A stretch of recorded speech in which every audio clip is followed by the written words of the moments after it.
Bueno, bienvenidos, bienvenidas al curso sobre perspectiva de género. En este cuatrimestre vamos a ver los obstáculos y los desafíos que tenemos en la justicia, en materia civil, en materia penal, y bueno, tenemos un montón de docentes, disertantes, jueces, juezas, fiscales, defensores, así que estamos muy orgullosos de que estén hoy todos acá, todas acá. Es un gran desafío que tenemos por delante y bueno, este es el comienzo. Y quiero darle la bienvenida a Raquel Asensio, titular de la Comisión sobre Temática de Género, y viene a reemplazo de la defensora, a dar unas palabras, que la defensora es la directora de este curso, y bueno, Raquel nos dio un gran empuje para que también hagamos esto. Así que le damos un aplauso.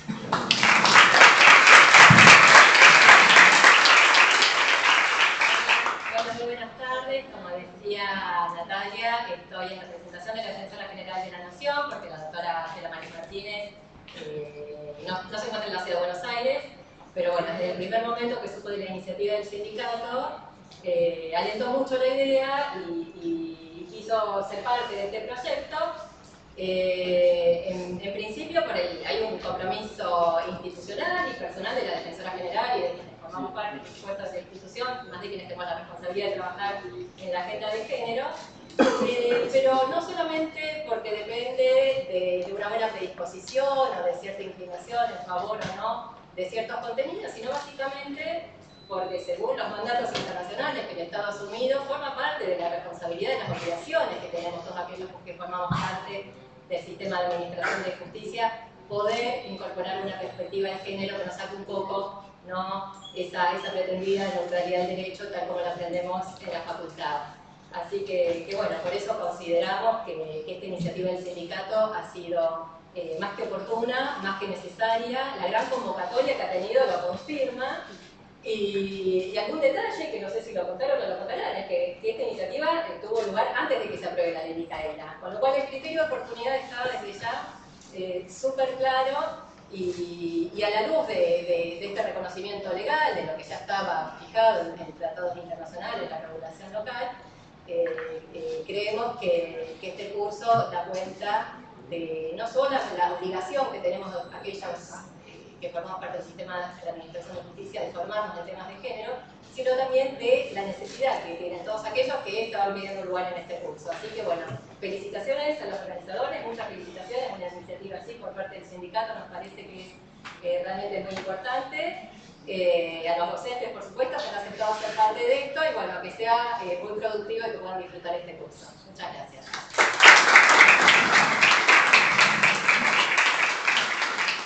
Bueno, y ahora le damos la palabra a Rocío Herrera, ella es secretaria de Protección Individual del Trabajador de la Comisión Directiva Nacional y, bueno, pertenece a la Mesa de Mujeres Judiciales, que es a lo largo y ancho del país.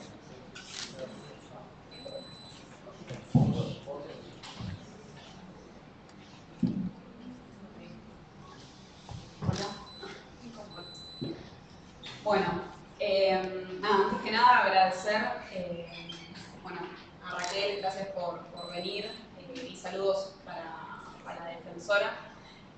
También a las autoridades del Colegio Público de Abogados que nos consiguieron estos salones.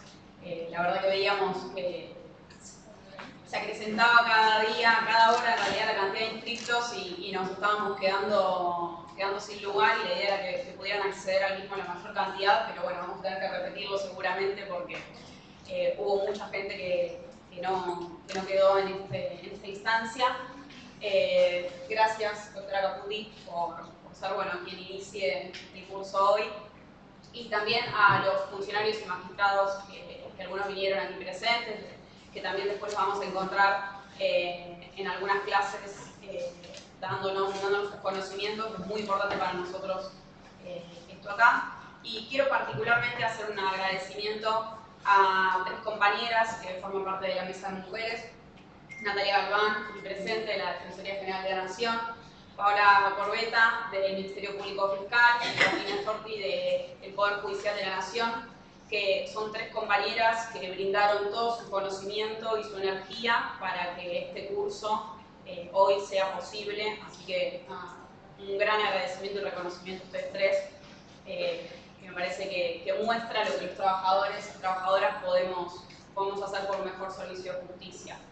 En algún punto ese fue el inicio del armado de este curso, ¿no? Cuando discutíamos con las compañeras sobre las falencias que tiene nuestro sistema de justicia, nos encontrábamos que a veces resolvemos causas como si fueran lo mismo, ¿no? Entonces es lo mismo una mujer golpeada por su pareja que cualquier otra lesión, o da lo mismo si una prohibición de acercamiento está bien o no notificada, y tal vez no le prestamos demasiada atención a si eso resuelve o no el verdadero conflicto que está atravesando esa familia. Y la realidad es que estas fallas que nosotros conocemos como trabajadores judiciales que tiene la justicia, y que parece que conocemos mejor que nadie cuáles son los problemas de la justicia, son fallas de las que nosotros podemos hacernos cargo y podemos realmente tener un mejor servicio de justicia. Y la realidad es que el curso se origina así, teniendo estas discusiones, viendo con broncas, inquietudes, no, me pasó esto, este expediente se archivó por tal cuestión, o acá se resolvió de una manera que realmente no tenía en cuenta la situación tal vez de esa mujer, de esa familia. Y nos pusimos a pensar, bueno, a ver de qué manera podíamos encarar este camino, y nos encontramos con que la formación tal vez era la mejor puerta, ¿no? para incorporar la perspectiva en la justicia, porque la realidad es que nosotros como trabajadores y trabajadoras judiciales sabemos que tenemos el potencial de brindar una justicia mucho más al servicio de nuestro pueblo, y mucho más real y empática por sobre todo. Me parece que a veces nos olvidamos de que la justicia y de que nosotros tenemos que brindar el servicio de una manera empática, ¿no? Teniendo realmente en consideración las problemáticas y los problemas de aquel que viene en busca de una respuesta a nosotros, porque no vienen por otra razón. Así que bueno, nada, este curso es la respuesta a todas esas inquietudes, a esas vivencias que imagino que la mayor parte de ustedes tienen en sus lugares de trabajo. Me parece que son las herramientas que necesitamos, que vamos a seguir trabajando, vamos a seguir profundizando, y que en algún punto también viene a ratificar la postura de nuestro gremio, de que mejor que decir es hacer y mejor que prometer es realizar.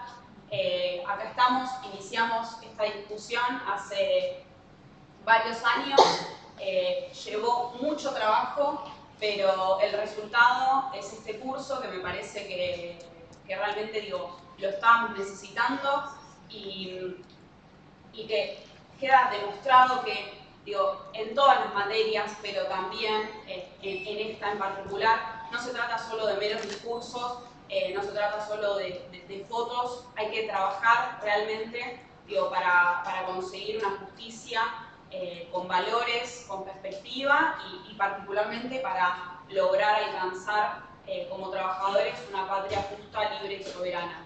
Así que me parece que esto, necesitamos empezar a resaltar el valor del trabajo, ¿no? Y esto fue y es fruto del trabajo de compañeras y compañeros que aportaron todo para que hoy estemos acá. Así que bueno, nada, espero que sea de utilidad para todos, que los compañeros que están en el interior, que también lo necesitan, y que son cientos de compañeros de todo el país que van a estar haciendo el curso de manera online, también les sea útil a ellos. Y obviamente también estamos abiertos a cualquier propuesta, sugerencia, y a cualquiera que se quiera acercar a trabajar y a sumar en esto. Así que bueno, nada, muchísimas gracias a todos.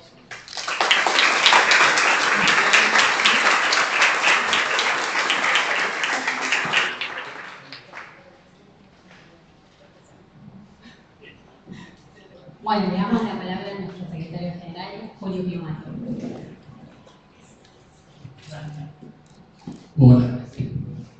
Buenas tardes a todos y a todas. Porque realmente es un orgullo que hayan tantos compañeros presentes, aunque sean menos. Obviamente priorizamos a las compañeras, pero la cuestión de género no es cuestión de un sexo, es cuestión de todo. La capacitación tiene que ser para todo.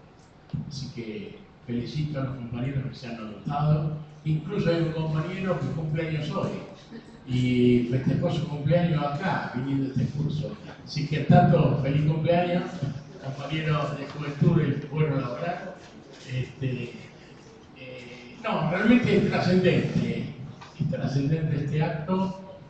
Tengo que decir que no solo los que estamos acá presentes, sino que tenemos inscritos que lo van a seguir por streaming en Neuquén, Mar del Plata, Ushuaia, Corrientes, Rafaela, Rosario, Viedma, Campana, Río Gallego, Resistencia, Posadas, Santa Fe, Roque Sáenz Peña del Chaco, Tucumán, Jujuy, Catamarca, San Juan, Paso de los Libres y Riviera Ordenado. Riviera Ordenado por región. Goya, Bahía Blanca, San Carlos de Bariloche, La Plata, Loma de Zamora, Córdoba, El Dorado, Paraná, Formosa, Tartagal, Mendoza, Oberá, La Rioja, Esquel y Comodoro Rivadavia. La verdad que esto demuestra que es un tema que no solo es actual, sino que es imprescindible en la justicia. Es uno de los tantos temas que es imprescindible en la justicia. Por eso, así como destaco las presencias, estábamos acotados por el espacio. Se anotaron 89, con la compañera que entró en 72. Quedó muchísima gente afuera, farfullando por no poder estar. Entonces creo que también le cabe a las compañeras la responsabilidad de lo que se anota. Siempre nos pasa lo mismo, ¿no? Que si yo me anoto, guardo mi lugar, es el egoísmo que no pasa por un género, sino que atraviesa nuestra sociedad. Yo resguardo mi lugar, no importa un dedo, si puedo voy, sino que se jodan los que quedaron afuera. Esas son cosas centrales que hacen no este curso, sino a los desafíos de nuestra sociedad, ¿no? Que en la temática que discutamos tomemos los temas centrales, ¿no? El hambre, por ejemplo, los chicos que se mueren no es un problema de género, porque se mueven nenes y nenas en un mundial. Entonces, me gustaría que tomemos el tema de género en la justicia pensando en bloque en la sociedad, las cosas que nos duelen.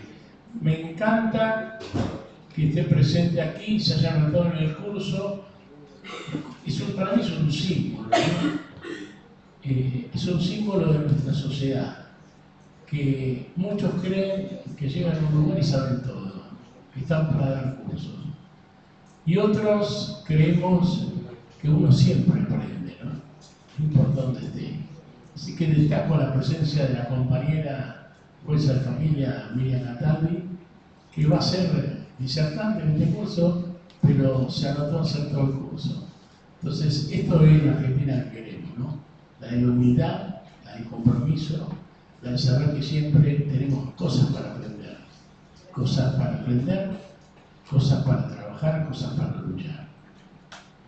Tengo que decir ciertamente que, como ya lo decía antes, que para mí es un orgullo que nuestra organización haya hecho punta en este tema. El año pasado, justamente para esta fecha, firmamos con la Corte el 8 de marzo un convenio de capacitación. No estaba en la ley Micaela, comprometidos en crear esta capacitación. El año pasado surgió en los primeros. ¿Se escucha, Agustina? Sí. Grande. Como es chiquita, se paró, yo sabía si no escuchaba o no veía.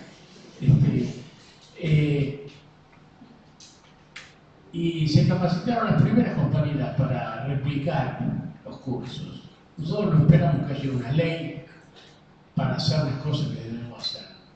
Tuvimos buena receptividad y estamos orgullosos de haberla tenido, y vinieron compañeras de muchos lugares del país que hoy van a ser capacitadoras, no solo en este curso, sino en todos los cursos que se hagan adelante en función de la ley Micaela.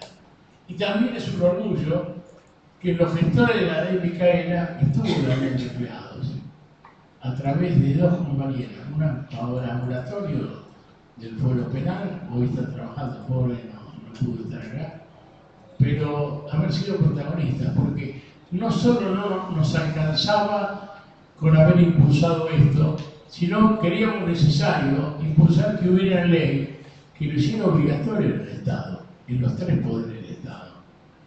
Y esto también lo logramos. Por eso hoy estamos, y este curso estaba pensado antes de la ley Micaela, así que vendrán muchos cursos, vendrán buena capacitación, tenemos que ser críticos del contenido, pero lo importante es que la pelota ya está en marcha, la pelota está rodando. Entonces nos cabe a nosotros saber aprovecharlo y, como digo yo siempre, ¿no? Hay una realidad central que es la injusticia y otras realidades secundarias que son la injusticia para determinados derechos. Porque el tema de género uno puede pensar que para la minoría, pues siempre se piensa que por la mujer. Y la mujer es una minoría de un todo que la humanidad. Entonces, nosotros concebimos la pelea por las minorías, sea esta el tema de género, sea esta la opción sexual, sea esta los pueblos originarios, sea lo que sean los discapacitados, sea lo que sea. Pero nosotros la concebimos, esa lucha por las minorías, en una sociedad donde respeta a las mayorías. Entonces, yo las convoco en que la pelea, o los convoco, porque hay compañeros, que hacemos por este tema, que es la política de género, para romper con cadenas que hoy existen en la justicia, la tengamos bien claramente englobadas en una pelea por el derecho de las mayorías nacionales. Que en las mayorías, en las cosas que avasallan los derechos de la mayoría, también caen las mujeres, caen los niños, caen todas las minorías presentes. Así que no nos dejemos llevar por los cantos de sirena de los centros financieros que tratan de generar las minorías para destruir las mayorías, sino englobemos la lucha por el género, por el respeto al género, en una lucha por el respeto a la humanidad, por el respeto a los pueblos.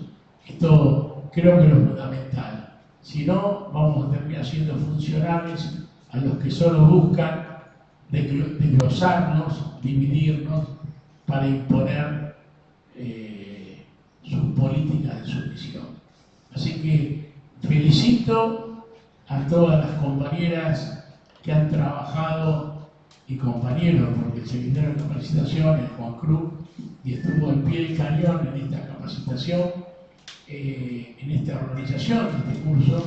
Felicito a todos y realmente es un desafío grande, porque elegimos un curso cuatrimestral, no elegimos una charla. Este es el compromiso, que de acá salgan cuadros capacitados en defender los principios que levantamos. Es fácil levantar un principio. Para defenderlo hay que tener consistencia, hay que capacitarse. Y este es el objetivo de la reunión. No encaramos ninguna lucha, sino por un objetivo de llegar a la victoria. Y hacerlo, como digo siempre, a paso de vencedores. Los felicito y espero que al final del curso, cuando hagamos la evaluación, sean más los aplausos que las críticas. Igualmente las críticas siempre vienen bien, porque es el primer curso de esta envergadura. Y bueno, que las críticas sirvan para que el próximo sea mejor. Creo que empezamos con el as de espada, porque tenerla a Claudia Caputi dando, yo podría decir, Claudia Caputi, jueza de Cámara, de la Cámara Contencioso Administrativo de la Ciudad de Buenos Aires, doctor en Derecho, integrante de la Organización de Mujeres Jueces, no digo cuál porque está en crisis,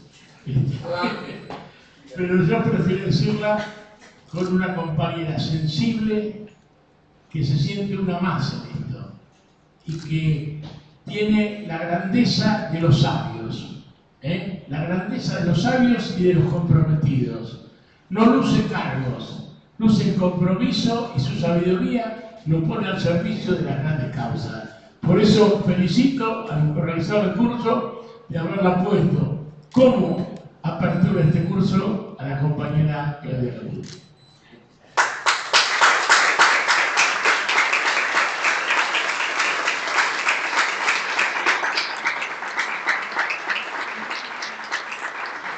Y lo dejo porque no quiero hacer sombra a nadie.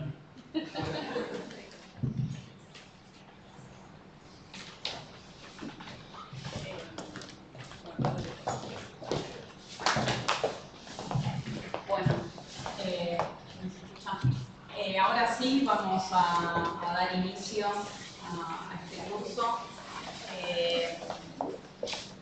La clase de hoy está a cargo de la doctora Caputi, que es sobre perspectiva de género en la justicia. Y no sé si hay una cuestión de forma. 4 menos cuarto del break. 4 menos cuarto, tenemos un intervalo para tomar algo. Y el resto de las clases van a ser en el otro salón, ¿no? En el salón del cuarto piso. Hoy se extendió, así que a las 4. A las 4 el intervalo, me dicen. Y las clases siguientes, ¿en qué salón es? Salón, Cuarto piso, ¿no? El salón Canales, porque en el cuarto piso, a partir del miércoles siguiente, las clases van a ser en el cuarto piso. Si nos ordenamos con esto, no se pierda el segundo. Sí. Perdón. Que me olvidé. Perdón.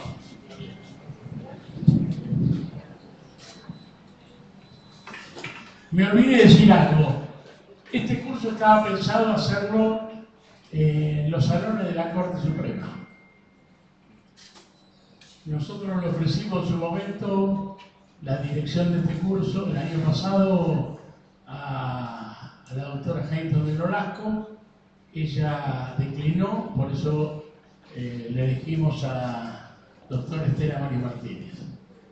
Este año, mientras hacían los trámites, con nobleza obliga, fuimos a reunirnos con la doctora Hayton de Nolasco, que sorpresivamente nos reunimos porque ella me llamó a decir que, como salió la publicidad, que el curso iba a ser en los salones de la Corte Suprema de Justicia, me dijo que de ninguna manera, que eso no estaba pensado porque más allá que este curso podía ser incluso superior al de la Corte, no quería confundir sobre los cursos oficiales. Bueno, a mí me sorprendió, me junté con ella, hablamos del tema y todo, y le pedí una reunión para las compañeras que estaban en la organización, que se hizo esa reunión. Paralelamente, la Secretaría de Educación había iniciado el trámite de tema. Como ella siguió firme en su cuestión, que estaban todos los salones ocupados, bueno, definimos que cambiar el lugar. Insólitamente, en el día de ayer nos llamamos del protocolo de la Corte para ver cómo era la inauguración del curso, porque estaba concedido la autorización de hacerlo en la Corte.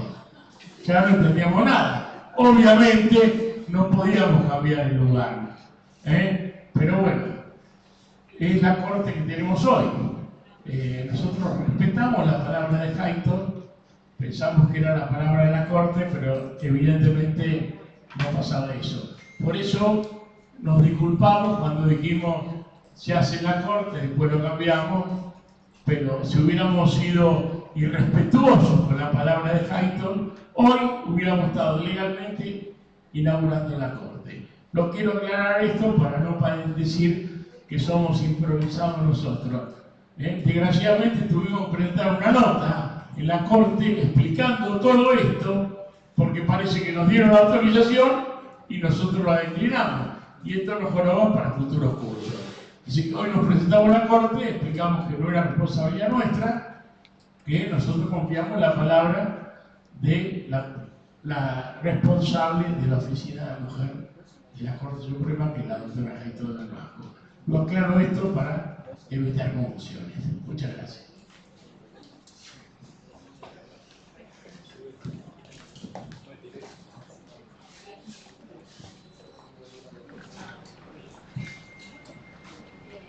Bueno, voy a empezar agradeciendo de corazón. La verdad que, como dijo el compañero categoría y esa calidad vengo.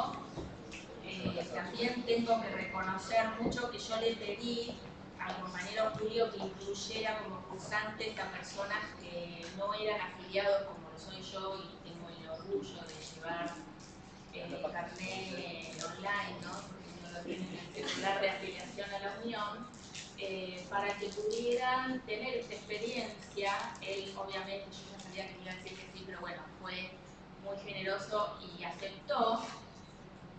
¿Escuchamos? ¿No? Comprensi, Agustina, ¿me escuchás? Está al final de todo. A ver. Si Agustina te escucha, listo, está todo bien. Ahí se escucha. Y bueno, las personas que no son afiliadas, que pueden participar, mi idea era, y el compañero Julio coincidió conmigo, en que vean a la Unión, y también la Unión es esto que construimos en común, somos todas las personas que integramos, toda esta dinámica tan positiva y única. Creo que hoy es un día histórico realmente, creo que esta iniciativa es algo no solamente necesario, sino imprescindible, y para que yo, digamos, calurosamente los invito a afiliarse, pero para los que estén todavía en dudas de si afiliarse o no, que les dé la posibilidad de tener la experiencia y decir, bueno, me sentí bien, me sirvió, fue una experiencia muy positiva, la unión es esto, y que se saquen la duda, porque es difícil decirle a alguien, integrate a algo que la persona no tiene una idea concreta de qué significa realmente. Así que, bueno, habiendo hecho esta aclaración y el agradecimiento de corazón, arrancamos. También quiero explicar, porque le concedí una entrevista a un futuro doctor en sociología y le preguntaba por qué yo me afilié siendo camarista federal, y yo le dije, está mal formulada la pregunta, me tendría que preguntar por qué, digamos, si yo no estuviera afiliada, me tendría que preguntar por qué no me afilié. O sea, la pregunta es la opuesta. Y básicamente se las voy a contestar a ustedes porque me debo esta respuesta como compañera que digo que soy, porque yo considero de manera concreta, sincera y real que toda persona que concurra en esta epopeya común, que es levantarse a la mañana temprano y salir a hacer una justicia independiente, de calidad, como debe ser, como la que soñamos, como la que nuestra vocación nos manda, es mi compañero. Y que a su vez todo lo que yo hago todos los días, no lo podría hacer sin la red sistémica de que cada uno, independientemente del rol, su edad o su calificación profesional, o la vida o las vueltas le tocó dando, está haciendo posible que yo haga mi función. Entonces, me considero compañera desde ahí. Bueno, vamos a arrancar.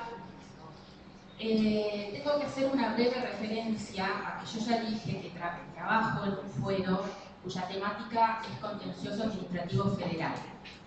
Y hay un desenfoque, un sesgo que es totalmente equivocado, y cuando ustedes avancen en el curso se van a dar cuenta, que postula que algunos fueros tendrían más identidad o serían como más compatibles con la temática de género que otros, cosa que yo no estoy de acuerdo, pero siempre contencioso carga la infame noción de que no tendría tanta problemática de género como si tiene penal o familia o algunos otros fueros que son más identificados. Esta situación particular mía me ha hecho luchar mucho más en la transversalización, en todas las materias, que yo ya lo he hecho en el derecho administrativo argentino y lo enseño en la UBA en un posgrado. Pero lo que quiero decir es que lo que yo les voy a hilvanar son pinceladas de una cuestión que es común y transversal a todos los fueros, más allá de que haga alusión a algún fallo puntual. Pero yo quisiera que ustedes arranquen con la convicción, que si los convenzo al fin de esta charla, creo que lo puedo haber llegado a lograr, de que en todos los ámbitos de la justicia debemos estar muy perceptivos de un cambio social que está ocurriendo delante nuestro, pero donde nosotros no somos testigos, también somos protagonistas de algún modo y también somos actores desde la función que nos toca, o sea que no es que lo miramos tan lejos, y ese cambio social nos obliga a abusar la mirada y ver hacia dónde se está dirigiendo la sociedad argentina y las sociedades mundiales, porque se observa en la mayoría de los países más o menos civilizados del mundo,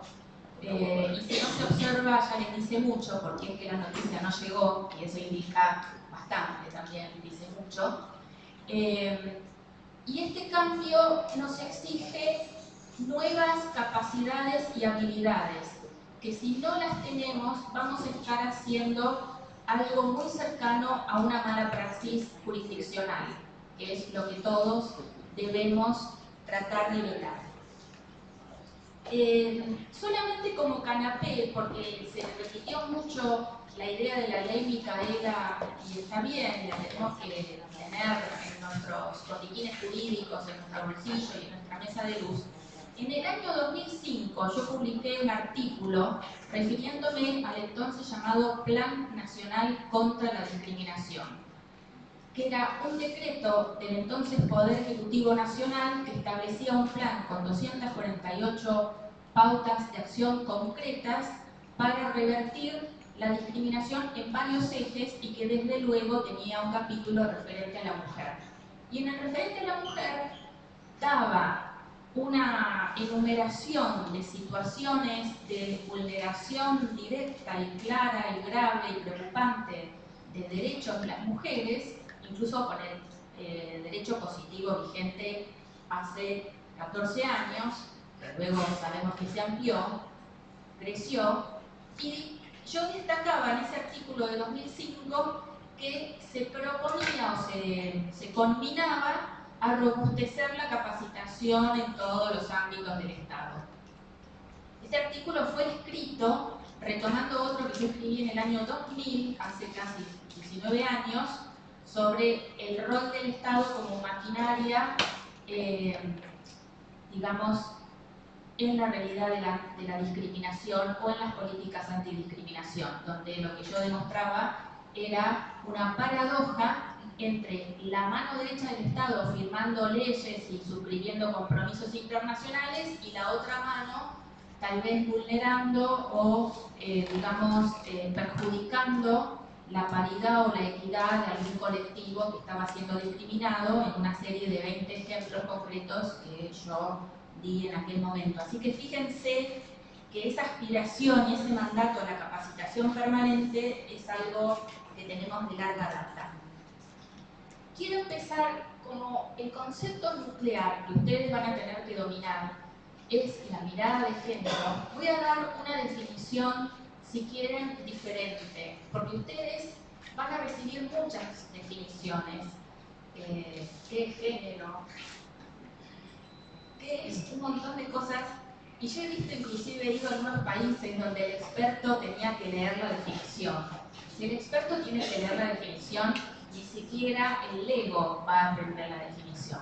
Entonces, la definición de manual, no sé si me sirve porque ya está escrita y si quieren, yo la tengo publicada en mis artículos y se las puedo pasar, que es una categoría de análisis, que se agrega a otras categorías de análisis, en las cuales yo vuelvo a mirar la realidad y trato de ver, de identificar en esa realidad social donde yo opero y nosotros operamos como actores de la justicia, en donde hay relaciones desiguales de poder y la línea divisoria de esa desigualdad pasa por la frontera entre tener género femenino o masculino.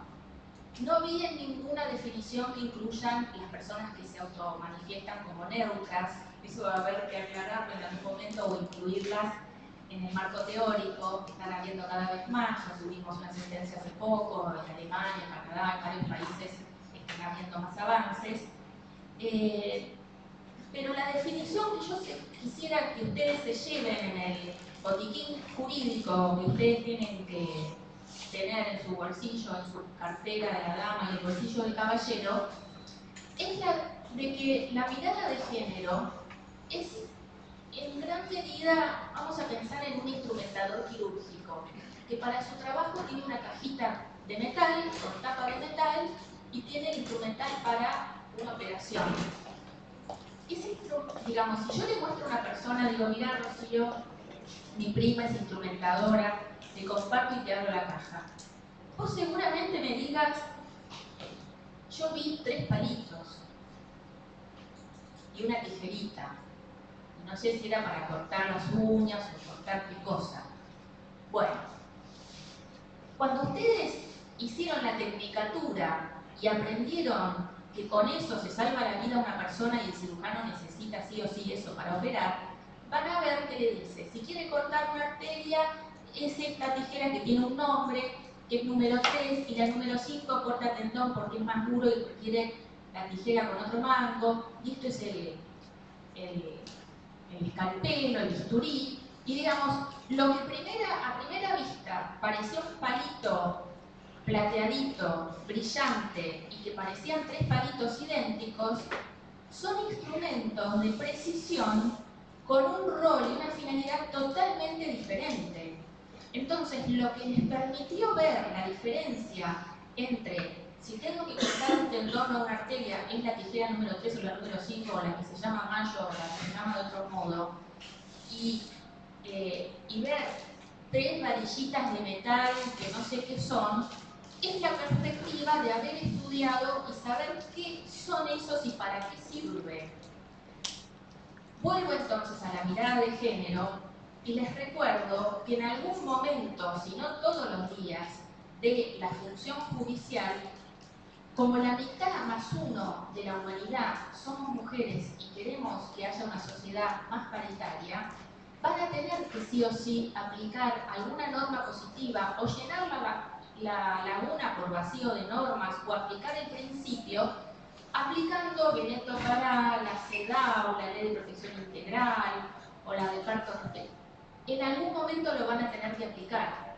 Y es impensable que ustedes abran esa cajita plateada y no vean lo que es el instrumental de precisión y piensen que son palitos.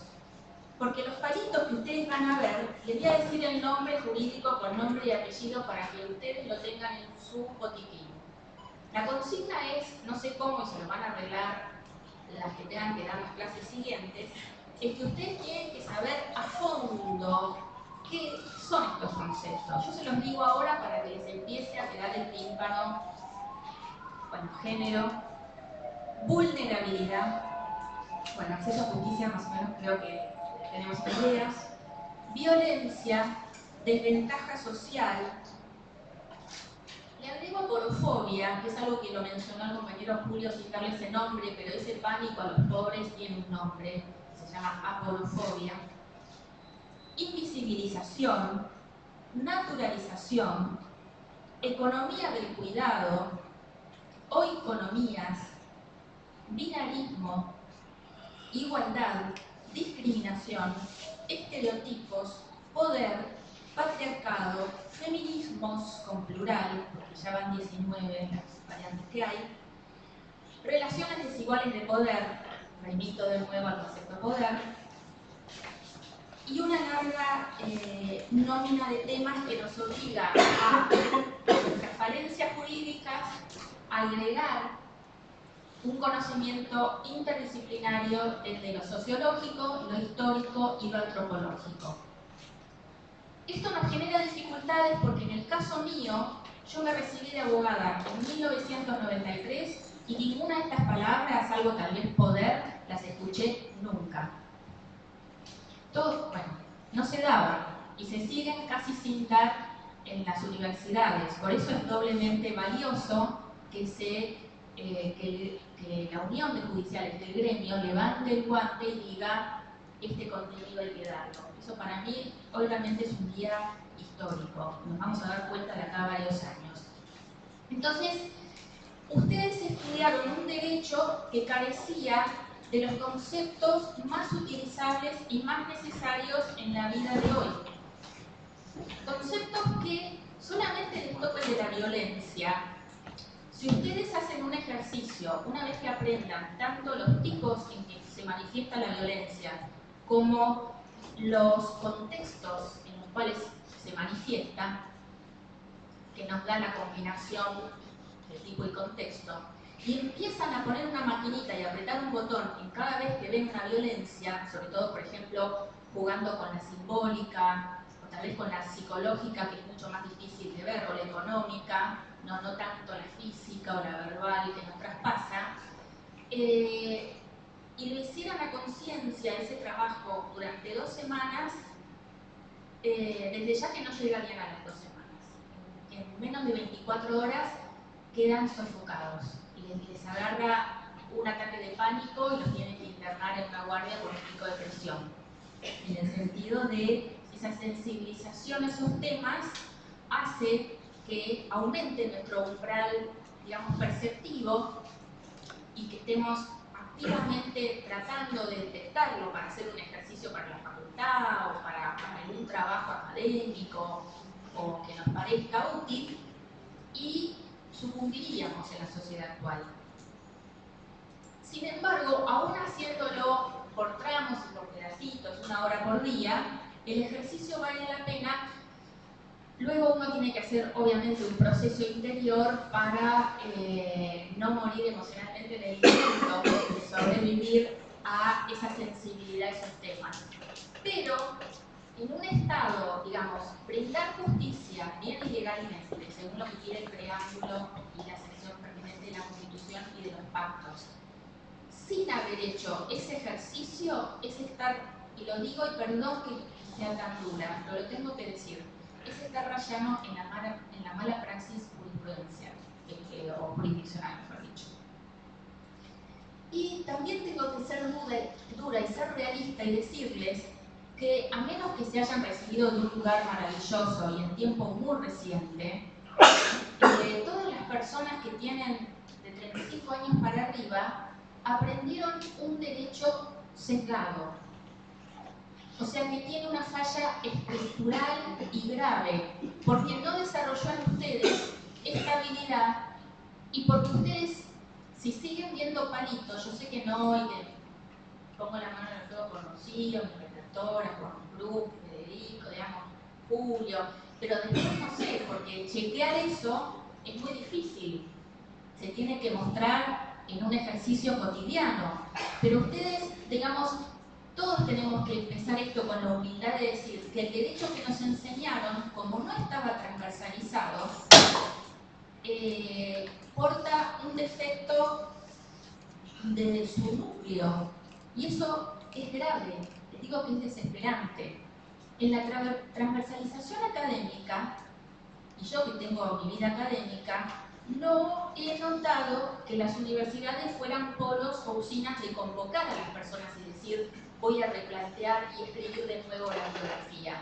Tal vez los únicos que los hicieron fueron los que hicieron un trabajo con base en el Código Civil y Comercial de la Nación, que es un texto normativo con la impronta de los pactos, con perspectiva de género, que luego lo aumentó, de hecho, porque se tuvo que cambiar, quitarle la relación parental al femicida por una ley de hace 2 años, que en el momento del texto del fárrago de la factura inicial del código estaba la idea y no se había podido llegar a los consensos para plasmarla, pero en la práctica esa fuerza de este movimiento social que les digo llegó y le hizo esa modulación, ese perfeccionamiento.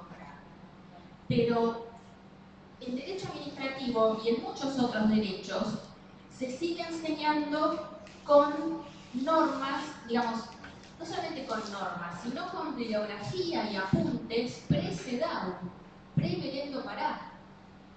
Yo les doy un ejemplo, tengo todo un artículo escrito sobre el artículo 7 de Belén Pará, que tiene que estar sí o sí en el boletín jurídico de ustedes, tienen que saberlo de memoria todos los incisos, si quieren el 8 hay tiempo, porque son los deberes de los estados que no son urgentes. Pero el 7 receta todo lo que sería como la brújula de la debida diligencia, más allá de que si alguien vio, si alguno de ustedes le enseñaron debida diligencia en la facultad, me lo dice porque yo llamo a las cámaras y le damos un premio y hago que la unión le dé me mande chocolates y flores, porque no está ocurriendo.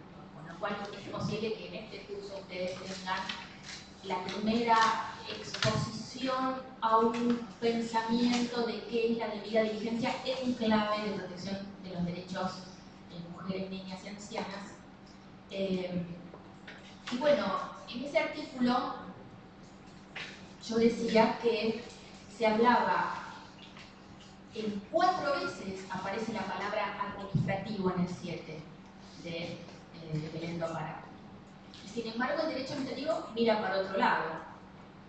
Menciona la palabra procedimientos, menciona la palabra funcionarios, menciona la palabra reglamentos. Y hoy en día se enseña procedimiento administrativo sin haberlo transversalizado, no se construyó ni un ápice. Se enseña con el mismo material de la década del 80, cuando salió la LPA nacional. Eso es así y es dramático y es desgraciado, pero yo agradezco a la unión y que entre compañeros podamos saber y debatir por qué, pensar cómo salir de esta encerrona, de este laberinto. Me parecía, digamos, grave, o sea, por eso es doblemente valioso que alguien les diga, les enseñaron con un material que nadie quiso modificar. Por eso yo escribí, sumando los otros 9 artículos más en los últimos 3 años, para llenar los vacíos de la doctrina y el marco teórico de los autores que no decían lo que yo me parecía que alguien lo tenía que decir. Entonces no es que yo lo dije bien, lo dije seguramente mal, me faltaría algo, se puede corregir y lo hice justamente para que me critiquen. Pero también lo hice porque frente a la nada misma de esa laguna que no me decía cómo replantear el procedimiento con la responsabilidad del Estado o el empleo público restricto con perspectiva de género, bueno, alguien tenía que arrancar. Y al día de hoy tenemos un polo en la ciudad de Santa Fe, donde Claudia Montenegro, que integra como yo la Red de Mujeres para la Justicia, que está creada en Rosario el 30 de noviembre del año pasado, y una persona en Bahía Blanca. Somos 3 que estamos buscando otra colega en Córdoba de dar materias ya transversalizadas, de que todas las colillas de ya sea penal, laboral, civil, todo vuelva a ser escrito el material y vuelva a ser pensado con esa perspectiva de género. Les quiero decir algo sobre qué desafíos tiene la justicia concretos en querer cumplir simplemente el texto de las normas positivas que defienden los derechos de niñas, mujeres y ancianas. Si bien es muy difícil lograr la norma positiva, y la historia de Micaela creo que muestra un punto de inflexión de personas que desde hace 15, 20 años pedíamos que sea obligatoria y que sea por norma positiva la capacitación, y recién ahora en 2019 en enero se publica la Ley Nacional Micaela y estamos siguiendo cómo van ratificando las legislaturas de las provincias que tienen que adherir. Aun cuando tengan la ley aprobada, tienen dificultades. Y esto es importante que lo sepamos, porque nosotros los judiciales, nuestra vida es una dificultad y tenemos que sobreponernos para garantizar los derechos. Y les quiero dar un ejemplo concreto. El primer fallo que dicta la Corte Suprema de Justicia de la Nación en agosto del 2015, a días de entrada en vigor del nuevo Código Civil y Comercial, es sobre el artículo 64 del nuevo Código, que permite una nueva fórmula en el nombre de los hijos. Y que en vez de que se siga la receta patriarcal de que el nombre del padre siempre primero, el artículo permite que el hijo matrimonial se lleve el primer apellido de alguno de los cónyuges. Dice así: los cónyuges se tienen que poner de acuerdo. Si no hay acuerdo, se hace un sorteo en el propio registro civil, como diciendo, bueno, el destino quiso que lleves el de tu mamá. Y se puede agregar el apellido del otro, o sea que puede ser compuesto con el de la mujer primero y el del hombre después. Y eso abre una serie de alternativas. El tema es que yo hice mi estudio de campo y a mediados del 2015 le digo a 4 amigas que estaban embarazadas que les planteen a sus parejas que querían aplicar este nuevo artículo que les daba este derecho. Derecho que es de los niños, no es para niño que nace de la panza de la mamá. No quiero empezar con cosas antropológicas acá, se lo dejo a Rita Gato o a alguien más que sepa del tema. Pero de las 4, solamente una, que es magíster en Harvard y es una persona de una luz intelectual superior, logró convencer a su marido de poner esto así. Las otras 4 fallaron, y las otras 3 fallaron, perdón, no fallaron, no lo lograron, no lo convencieron. Yo les advertí que iba a ser difícil porque la biografía indica que en Europa y en Estados Unidos, donde esto se hace muchos años antes de nuestro código, se acepta, hay una especialidad dentro de la psicología para tratar a los varones que todo su contexto patriarcal, no sé, cómo te dejaste hacer esto, te pasaron por arriba, dónde estaba tu hombría, dónde quedó todo eso. Pero bueno, ustedes se dan cuenta que aún teniendo el derecho positivo a nuestro favor, hay una dificultad en que el otro entienda el porqué de ese derecho y en reivindicar el derecho que nace de esa norma. Y ustedes salen a la palestra y no es que es la panacea tener el derecho positivo. Imagínense con toda la otra agenda nutridísima de cosas que uno vive pidiendo a los congresos y legislaturas de que se podría modular, porque contra más avanzamos, más viene el discurso que dice, bueno, pero hemos dado tantas leyes. Bueno, faltan muchísimas, se los digo ya, faltan muchísimo más.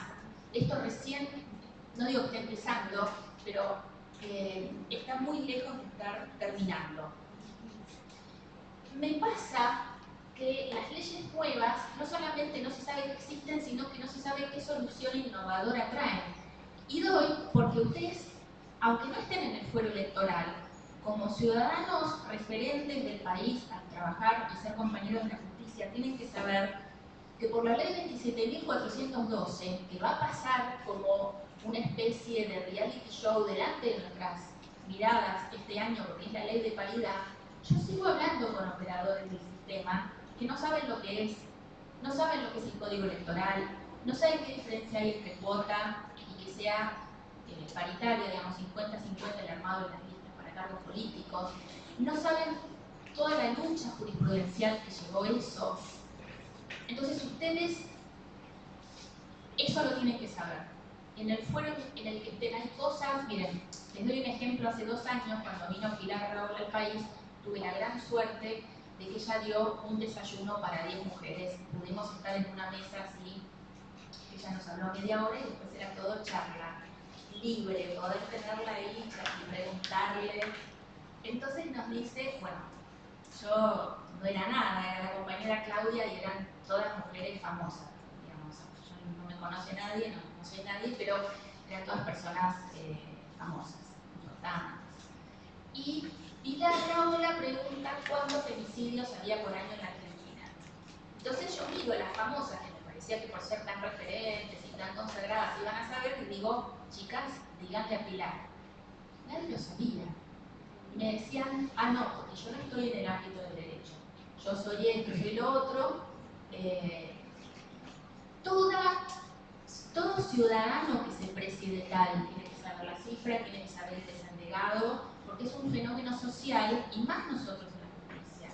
No se nos puede escapar algo que es grave, que todavía no tenemos la explicación sociológica, psicológica acabada, no comprendemos el fenómeno y encima tenemos que resolver desde la prevención, la investigación, la sanción y la reparación, circuito que da Belén do Pará y que nosotros hacemos manotazos de ahogados para la sanción y estamos muy flojos en prevención y nosotros en la otra secuencia de esta secuencia. Así que ya ven que el boletín se tiene que nutrir. El boletín también el botiquín jurídico. Este botiquín se tiene que nutrir de otra cosa. Cuando ustedes salen a la palestra y ejercen su habilidad en esta epopeya que les digo yo, que es construir juntos una justicia mejor y brindar un servicio de justicia mejor, les aparecen muchas personas que les niegan los postulados de Belén do Pará, que en el preámbulo dice que hay relaciones desiguales de poder. Yo les podría dar una lista de libros, pero lo dijo Belén do Pará y la Argentina lo ratificó en 1996, hace 22 años, ¿no? Digamos, no es de ayer. Y si van a todas las acordadas de la Corte Suprema de Justicia de la Nación, como la creación en 2009, cuando se crea la Oficina de la Mujer y cuando se crea la OED, los considerandos todas parten de la premisa de aceptar que hay relaciones desiguales de poder que dejan en una situación desventajosa a quienes expresan una identidad femenina, para decirlo con una, o casi 99% que somos mujeres. Entonces es importante que tengan muy, digamos, como en la parte más interna del botiquín, 3 o 4 datos concretos para mostrarle al otro, en esta explicación que yo les digo, todo nos va a costar más, vamos a tener que explicar más, como yo no puedo ir por la vía de la violencia, acá están tres juristas insignes que son mediadoras, yo no puedo venir y decir, yo tengo el cargo de total y tal, y me tenés que creer porque lo digo yo. Yo soy la compañera Claudia, soy una chica sencilla que simplemente me preocupé por estudiar y por esforzarme.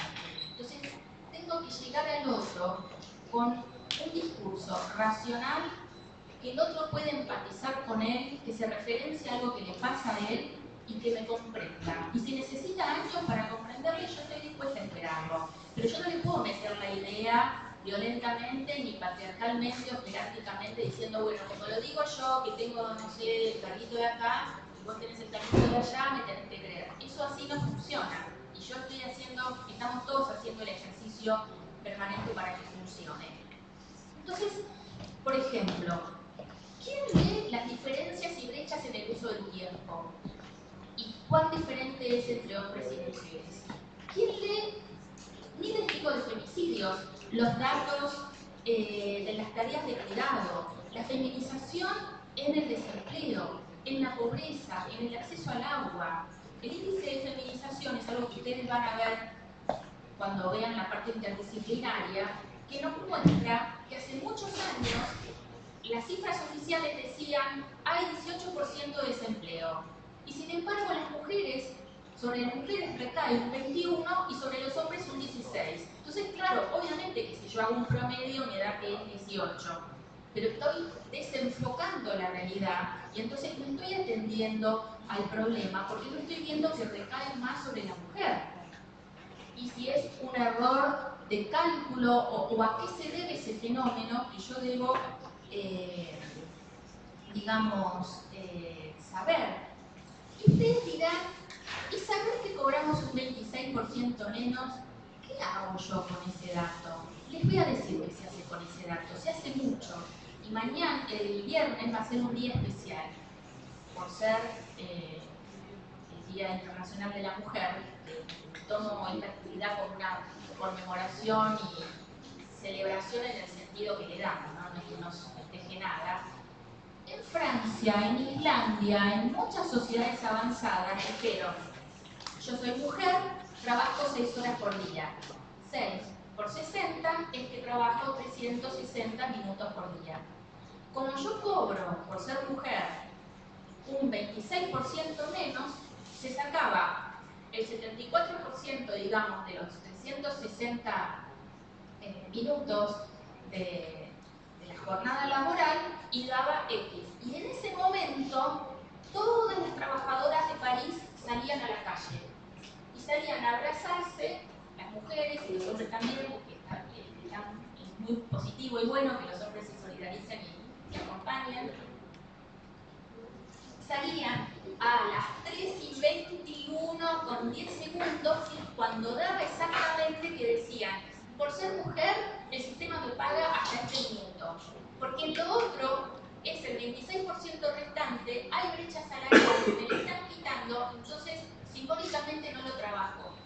Y la visualización de pasar acciones pacíficas, conforme a lo legal, pero ingeniosas, y visibilizadoras de un fenómeno injusto, digamos, les muestra que entender las cifras y entender los fenómenos sociales tiene una aplicación práctica para sensibilizar a todos los que necesitan ser sensibilizados. Y les quiero dar algo.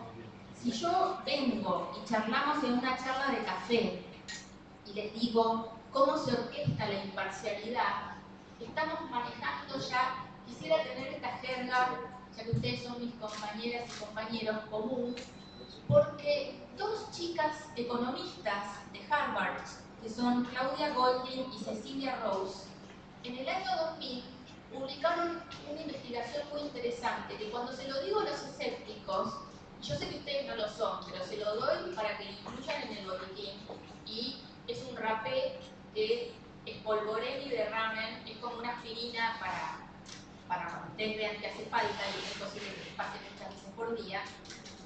En la década del 70, todas las orquestas de Estados Unidos, la Filarmónica de New York y de Miami, que son cuerpos de 100 personas, estaban integradas por hombres. Como que la mujer no podía tocar el violín, no sé qué pasa, que no tenemos oído, no podía tocar el piano, no se podía tocar nada. Y a finales de los 80, casi 20 años más tarde, terminan en una cuasi paridad, o por lo menos un 30% que hacía más aliviado todo. ¿Qué es lo que pasa en el interín? No solamente pasa que empieza en 1963 la segunda ola del feminismo, que es algo que tendrán que saber, sino que se buscan maneras de solucionar los sesgos discriminatorios. Y la manera es, ¿cuál? Ingeniosa. Que el jurado, cuando evalúa al que toca el piano o toca el violín, coloque como un biombo. Entonces se llamaban audiciones ciegas, porque uno solo podía escuchar, pero no visualizaba si era afroamericano, si era mujer, si era joven, si era gordo, si era con capacidades diferentes.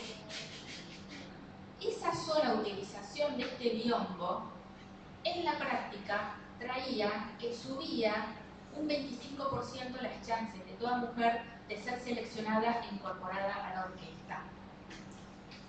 15 años más tarde de ese gran revolucionario, digamos, trabajo de campo de Goldin y Rose, estas autoras que eran economistas, y además a mí me toca porque son funcionarios públicos la gente que integra una banda musical, porque no son entidades privadas, es como la banda del Colón o el ballet estable, dependen de que alguna gobernación, algún estado los subvencione, porque hay que subvencionar y tener un gran teatro. De algún modo, había un fenómeno que podíamos ver su resultado. Todavía es el día de hoy que había que hablar y tomar un café con Facundo Manes para ver cómo neurológicamente nuestro cerebro nos lleva a pensar así. Y que encima, peor de todo, es subconsciente o subliminal. Porque las entrevistas posteriores arrojaban que la persona que discriminó a la mujer y que no la tomaba si la veía que era mujer, pero cuando solo escuchaba su virtuosismo decía, está para entrar a la orquesta, en ningún momento a nivel consciente buscaba ser discriminador para con esa mujer. O sea, que hay cosas que todavía solamente podemos saber que funcionan así, como estos sesgos discriminadores, pero no sabemos qué lo causa, que obviamente sería la enseñanza y el sistema patriarcal y la cultura androcéntrica y todo lo que estamos instruyendo y pensando en este momento, pero no encontramos la manera de revertir cómo buscar una enseñanza o cómo enseñarlo, y cuando la niña o el niño salen a la gran corriente de la sociedad, ser más crítico, tener un espíritu que lo inmunice respecto al pensamiento patriarcal, o que cuando tenga que interactuar con personas o sistemas netamente androcéntricos pueda ser lo suficiente e inteligentemente antisistémico como para no ser expulsado por el sistema con sus mecanismos de violencia legitimada, que sea ponerlo preso, perseguirlo de algún modo u otro, invisibilizarlo, violencia simbólica, callarlo, bueno, todas las maneras que ya estamos acostumbrados a saber. quiero decir también que en este cambio cultural que estamos viendo, me está pasando que en esta jerga le agrego quiénes son los aplicadores del artículo 33 de la CEDAW. No sé si alguno de ustedes aplicó el artículo 33 de la CEDAW alguna vez. No, qué suerte. No. Yo tranquila que nos inscribieron compañeros buenos. Porque es un artículo que no existe. Llega, los tengo pensados, la Convención para la Eliminación de todas las formas de discriminación contra la mujer, llega hasta el 31 o el 32 de forma, no existe el 33, pero hay que decir que la manera de referirnos con cariño es esta persona solo aplica el 63. Son esas cosas que queda de la jerga. Y les quiero decir otra cosa, para que vean cómo la deslegitimación empieza a tener un sentido positivo. Hace 15 días o 20, la American Psychiatric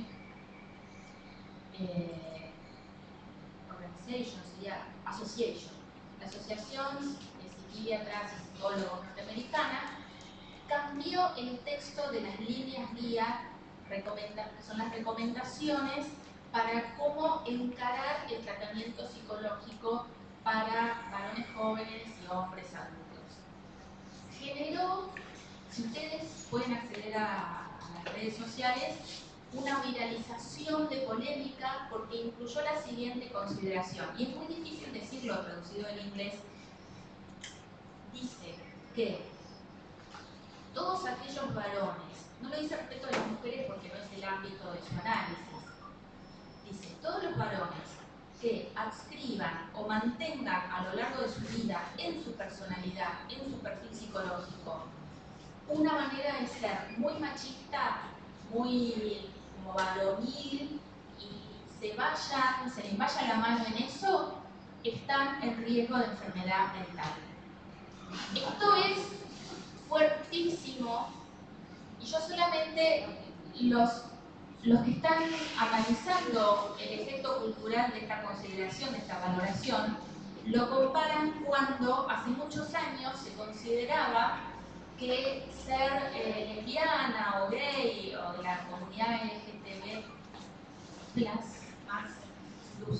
era una enfermedad, y hoy ya hay un consenso científico en que esto decididamente no es así, es simplemente una manera más de expresar válidamente la identidad que se tiene, pero ayudó mucho la APA, que es esta misma organización, en decir, bueno, basta de decir que son enfermos, no son enfermos. Entonces cuando lo dijo la APA dijeron, bueno, basta, no son enfermos, no hay ni que encerrarlos, ni que perseguirlos, y nada justifica buscarle un pseudo argumento científico o basamento a esa discriminación. Se está haciendo lo mismo con el machismo, se lo está deslegitimando desde el plano de la salud mental y diciendo que el machismo exacerbado puede llevar a conductas autodestructivas, y exodestructivas, o sea que destruye a su pareja, a su familia, y esto es muy fuerte, a tal punto que la EPA tuvo que hacer como una especie de desmentida, de decir, bueno, quisimos decirlo de manera un poco así, claro, no lo dijimos tan así, pero es que en el fondo un poquito se ve, y algunos ejemplos dan, y la praxis médica lo muestra. O sea, estamos frente a fenómenos que si se nos escapan, vamos a incurrir en esta desastrosa mala praxis jurisdiccional que no quisiéramos caer. Yendo más a lo jurídico, yo sé que estamos bien como en plazo para ver el panel, pero me dejan que les cierre una cosita más. Hay todo un tema transversal a todos los fueros que es la prueba. Parece ser que en cuestiones de género, la mirada de género nos exige tener una valoración de la prueba diferente. Y hay mucho material que así lo justifica, y ustedes pueden tener el caso Cisnero del fallo 337 de la Corte, en donde para un fallo laboral explica que hay determinadas cuestiones de gran dificultad en la discriminación contra la mujer que requieren o cambiar la carga de la prueba, invertirla, mirada como más perceptiva y diferente. Ni que hablar cuando hay un caso de violencia y tenemos solamente la víctima o allegados o personas involucradas. En realidad, el desafío, y podrían tener solamente una clase para prueba, va mucho más allá, porque aún con el hecho probado, y en esto les quiero transmitir mi angustia y preocupación, vemos pero no vemos. Vemos el palito de metal brillante y no vemos que es una pinza para cortar. Y les doy el ejemplo con una causa Molina del 2012 de la Cámara de Casación de la Sala de Mariano Borinsky. Parece que pasó mucho en 2012, pero es una causa de los juicios de lesa humanidad de toda la ristra de causas por los centros clandestinos de detención, que ya había arrancado después de Simón y Ana Silvia Clavel, estaba como desanudado y roto el tabú. Entonces en 2012 ya tenía más de una década de evolución la jurisprudencia en materia de centros de detención.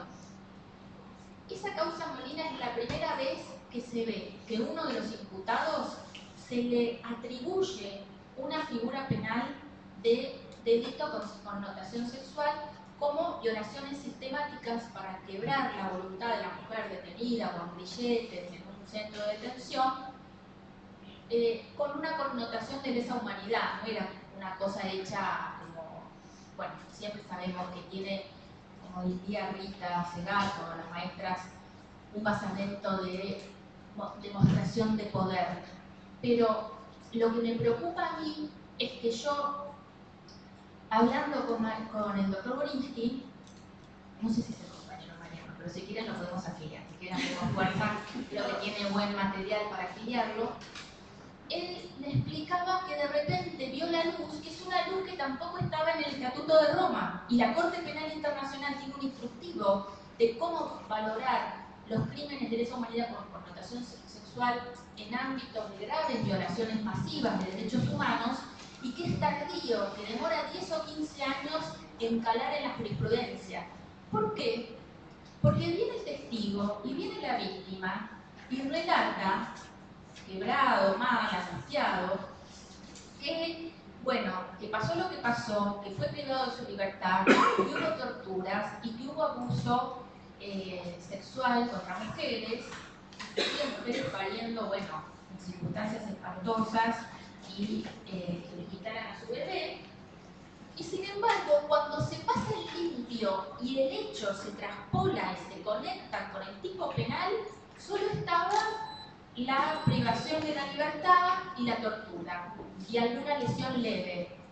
Y había una ceguera conceptual, o sea, falta de perspectiva de género, para darse cuenta cómo se usaba la violación como método de destrucción hasta anímica, más que física, simbólica, desde todas las, digamos, era el manual de las violencias en ese continuum de violencia que se vivía ahí. Entonces, fíjense, lo que yo hablaba con este colega era la desesperación que me da, eso les quisiera transmitir a ustedes, si durante 10 años tuvimos el hecho probado, pero no le podíamos ver el tipo penal de gravedad, que era violación sistemática, de esa humanidad, porque de hecho, por ejemplo, en la de Yugoslavia hay todo un relato de cómo se construye un galpón solo para que soldados violaran a las mujeres bosnias. No se construyó con ninguna otra finalidad, fue para hacer un sitio de violación de lo que llaman limpieza étnica. Me da vergüenza usar ese nombre, pero no sé, no hay un sinónimo más digerible.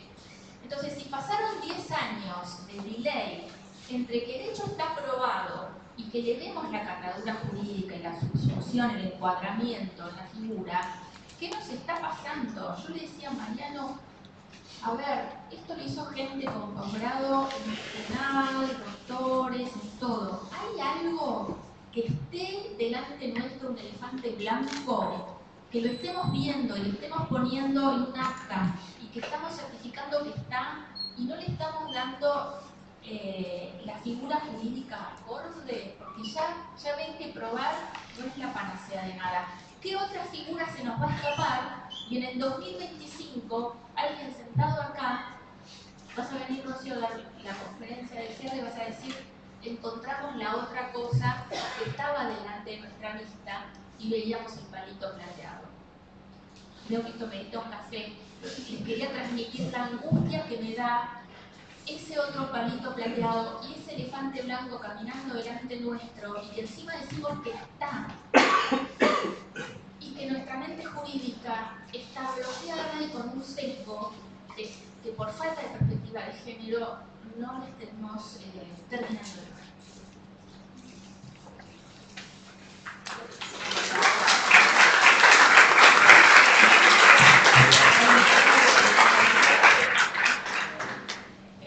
Hacemos un intervalo de 10 minutos. Acá adelante van a estar sirviendo un café y para ahí atrás.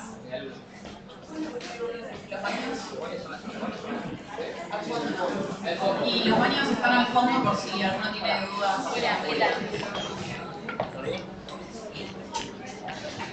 Vamos a seguir, ¿se escucha ahí?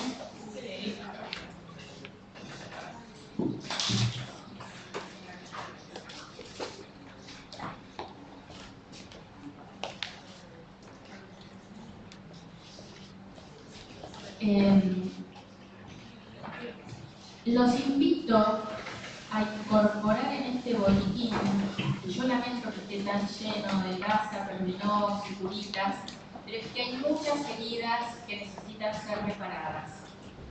A que incorporen lo que se llama, tiene varios nombres, pero el más consensuado se llama test de Bechdel, que es en honor a Alison Bechdel, que es una señora, una mujer que dibuja dibujitos animados. Y ustedes dirán, ¿por qué es importante esta señora?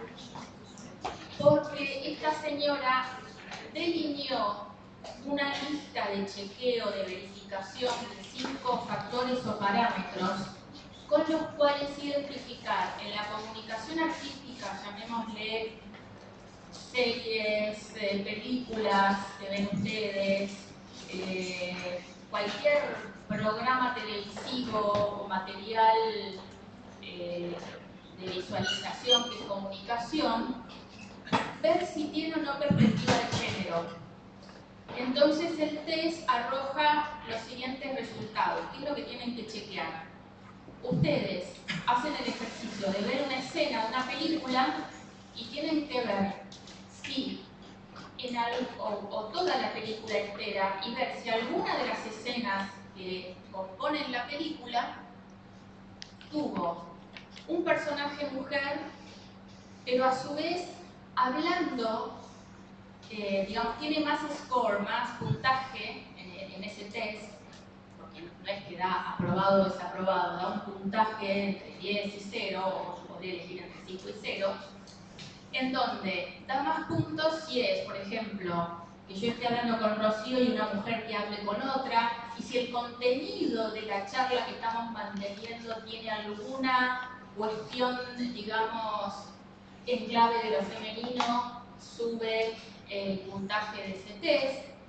Si la mujer es vista solamente en roles secundarios, obviamente baja la puntuación en el test de Bechdel. Se aplica también para dibujitos animados, para todo lo que sea audiovisual. Y hay que chequear también cuántos minutos de película, por así decir, de presencia tuvo una mujer. Luego ustedes han visto, y yo lo he puesto en mis materiales, en mis artículos, que la brecha de género en el mundo artístico, hay hombres que se han quejado y han dicho que, por ejemplo, cobran 40 millones por película y la mujer 1 millón por ser los dos coestrellas. O lo que pasó con este que hacía House of Cards, en donde el personaje de la primera dama, que después viene presidenta, cobraba, no sé, la 10ª parte de Kevin Spacey, que tenía un esfuerzo actoral o una aparición que no era sustancialmente mayor. Entonces este test de Bechdel lo que arrojaría es, digamos, no es tanto el test en sí, sino ejercitarnos un poco en ver si hemos estado expuestos a expresiones culturales que tenían siempre una invisibilización de la mujer o un relegamiento a roles secundarios o de menos importancia que reafirmaban la pseudo idea de que somos un ser subordinado, inferior, algo así, que es lo que estamos tratando de revertir y de construir. Pero es importante que ese ejercicio lo empecemos a ver, porque encima cuando en el primer mundo se empezó a hacer, eran aterradores los resultados, daba que todo lo que estamos viendo, o las noticias, la nube de noticias en las redes sociales, en Twitter, así, arroja un sesgo antifemenino, digamos, o sea, que se le da más importancia, o por ejemplo cuando fueron las Olimpiadas de Río y ganaba una mujer el oro, solamente se representaba si estaba tostado, su figura estéticamente tenía tal o cual rasgo para la mirada masculina, y había un sesgo porque no se miraba el desempeño deportivo de la mujer, sino solamente si la malla estaba de tal manera o tal otra, que no parecía la mirada adecuada que había que hacer. Y esto lo digo yo como prólogo porque en la invisibilización hice un artículo para llenar un vacío que se los recomiendo, que es en una causa que resolvió mi sala, resolvimos con un voto mío, el 11 de julio del 2017, que es la causa del portero de Recoleta, ordenamos que la Policía Federal pague, porque consideramos que hubo algo llamado falta de servicio, que es una negligencia policial que facilitó un femicidio, ¿no? Entonces es un señor que acá en Arenales al 1400, la mujer fue a la OBD, bueno, se dedicó a la causa penal y la civil, iniciada la causa civil, después civil da la orden, o la habilita ella, a que con el auxilio de la fuerza pública, como dice la ley, retire sus pertenencias y de las hijas de 8 y 11 años. Y él, en ese trámite, no sé cómo llamarlo, con los policías delante, pero mirando, estaban de espaldas, distraídos, con un cuchillo, bueno, la mata, y después se suicida, y entonces consideramos que las nenitas eran acreedoras de una indemnización. Lo que nos puso mal era que un planteo de los abogados de la policía era desconocer literalmente, o sea, no reconocer las facultades de la OBD para hacer un informe de riesgo y decir, bueno, si mi agente policial evaluó que el señor dijo buen día y parecía tranquilo, no estaba exaltado y no tenía excitación psicomotriz ni ninguno de los indicadores de que estuviera con alguna problemática psiquiátrica, estaba todo bien y no tenía por qué tomar algún tipo como de prevención, ¿no?, en su actitud de acompañar a la mujer que retiraba sus cosas. Que en ese caso, como él era portero y no se podía rescindir el contrato de portería, era ella la que se iba a vivir con la hermana, porque no había manera de sacarlo a él, ella no tenía un derecho jurídico, un título jurídico para estar ahí. Entonces, fue un shock para mí, me repuse solamente poniéndome a escribir y luego publicando un año más tarde, pasar horas en la biblioteca de la Corte buscando material y encontrar que no había un solo artículo de doctrina explicando y comentando los roles de la OBD y comentando la importancia institucional. El otro día, cuando se firma el convenio de la Corte con el INAM, que es la autoridad de aplicación de la ley Micaela, la doctora Halton dijo que era muy importante que este año ya está cumpliendo una década y que fue pionero en el mundo. Yo decía, ¿no ameritaba que algún autor de derecho constitucional, o si quieren de penal, o alguien que haga de familia, diga, a ver, la acordada número 34 de 2009 invoca tales antecedentes y dice tal cosa y regula así, las atribuciones son así o así? Nada, vacío total. No había brochure, no digo que tenga que haber brochure porque no es precisamente una institución. Entonces, sublimé mi indignación en escribir, que es pensar y escribir son las únicas dos cosas que nos liberan, y me puse a investigar y encontré que solo a nivel nacional hay 24 organismos o instituciones, digamos, no con personalidad jurídica todo, porque está la CONSAVIR, que es la Comisión para la búsqueda de soluciones contra la violencia de género, que depende del Ministerio de Justicia de la Nación, que la dirige mi amiga Perla Prigogine, excelentemente gestionada, y 24 instituciones en el Estado argentino para favorecer el empoderamiento de la mujer y que todos los ciudadanos tengan, los operadores judiciales tengan perspectiva de género, y que se cumplan las reglas de Ocasigue, que se cumpla la CEDAW, ni una sola gota de lista escrita al respecto. En un momento, por limitaciones del editorial que me termina publicando, y tengo que agradecer a la revista Temas de Derecho Administrativo que dirige el doctor Carlos Baldín, me dicen: no incluyas a las instituciones análogas de las provincias, porque y más la Ciudad Autónoma de Buenos Aires, porque multiplicado por 20 y tantos, la extensión del artículo es mucho. Hacelo solo de Nación. Y entonces hice un homenaje de estas 24 y puse de resalto que cuando un artículo de la Ley de Protección Integral, yo lo digo breve así, como ustedes es de cajón integrante de este botiquín jurídico que tienen que cargar, establece que digamos que va a haber esa política y que alguien lo va a tener que llevar a cabo, y hubo una acordada que creó ese organismo, y es el organismo competente, y un trabajo interdisciplinario de un psicólogo, un asistente y un trabajador social y un abogado, diciendo que una persona es riesgosa, yo tengo que tomarlo como un acto estatal válido. Y no puede venir otra persona a desmerecérmelo y decir de dónde salió este dictamen. Eso es un ejercicio de invisibilización. Y les quiero contar con gran dolor que todas las instituciones dedicadas a favorecer a las mujeres, niñas y ancianas están invisibilizadas. ¿Por qué me duele a mí que estuvieran invisibilizadas? Porque por mi formación académica, que una parte tiene que ver con el derecho administrativo, cuando fue la reforma constitucional del año 94, hubo ríos de tinta porque había rango constitucional del defensor del pueblo, qué rol tiene la figura. Hubo un jefe de gabinete como nueva figura, qué rol y atribuciones y cómo opera con el presidente y los demás ministros. Hubo entes reguladores de los servicios públicos, domiciliarios o no domiciliarios, y el artículo 42 de la Constitución. Y cientos, decenas de cientos de artículos para comentar el rol de los entes en la materia regulatoria. Ahora, empiezan a operar 24 instituciones para defender los derechos de la mujer, y hay, si no estaba el mío, no hay ningún artículo más de doctrina.